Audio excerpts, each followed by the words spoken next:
मेरे लिए प्रिपरेशन ये होता है कि मैं रिसर्च भी पढ़ता हूँ, मैं एपिसोड का जो स्क्रीन आलोक जी, आपसे सवाल है कि कितना साइकोलॉजिकल रूप से आपको प्रिपेयर होना पड़ता है इस तरह के रोल को पोर्ट्रे करने के लिए, क्योंकि एक प्रेशर भी होता है।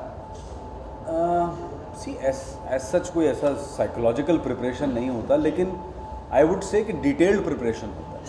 यानी कि एक तरीका ये है कि मैं एक प्रोग्राम का एंकर हूँ, मैं चाहूँ तो मेरी जो लाइनें मैं आके पढ़ूँ और कहानी सुनूँ कि अच्छा अभी ये हुआ है केस में, और मैं कहानी पढ़ के लाइनें पढ़ के अपना लाइनें बोलकर चला जाऊँ। मेरे लिए प्रिपरेशन ये होता है कि मैं रिसर्च भी पढ़ता हूँ, मैं एपिसोड का जो स्क्रीन प्ले आता है वो भी पढ़ता हूँ।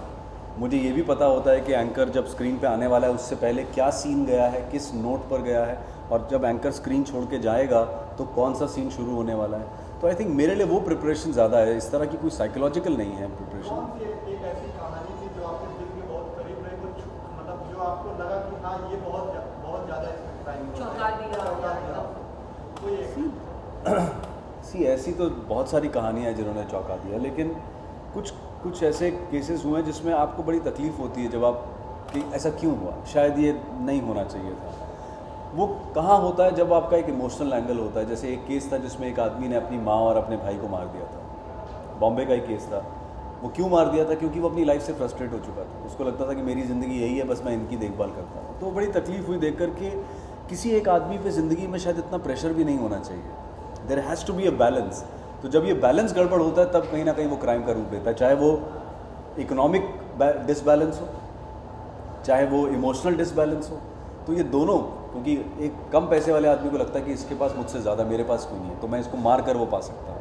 तो आई थिंक क्राइम का जो बेसिक जो जन्म होता है वो शायद उस डिसबैलेंस से ही होता है। डेफिनेटली ऐसा कई बार हुआ होगा कि आपको जो चीज़ पता नहीं होगी, इस शो के दौरान कई चीज़ें आपको भी इन्फॉर्मेशन आपने भी अपनी पर्सनल लाइफ में आपने गेन की होगी और अपने कलीग्स को बताया था, ऐसा कुछ? जी आई थिंक एक तो बेसिक जो लॉ की बात है वो अलग है, लेकिन मुझे ऐसा लगता है कि पर्सनल हम सब लोग यहाँ बैठे हैं, जो हमारी टीम के जितने लोग हैं जिन्होंने इतना टाइम इस शो में बिताया है, मुझे लगता है कि उन सब ने शायद इस जर्नी से ये ज़रूर सीखा होगा कि भाई हर चीज़ का एक पहलू होता है।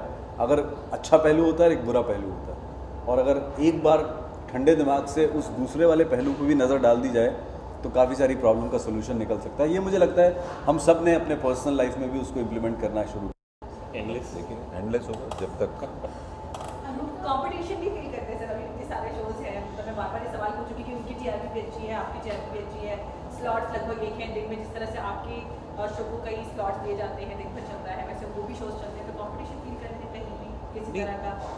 हमने जब शुरू किया था तब तो हमारे सामने कोई कंपटीशन नहीं था, तभी भी हम अच्छा ही बनाते थे। तो 750 में आप अगर 300th एपिसोड उठा लो और 500th एपिसोड उठा लो, उसका क्वालिटी आपको जो है क्वालिटी बेटर होती दिखेगा। तो हमारे लिए कंपटीशन हम ही है कि है ना, उसको बेटर करते रहे हम।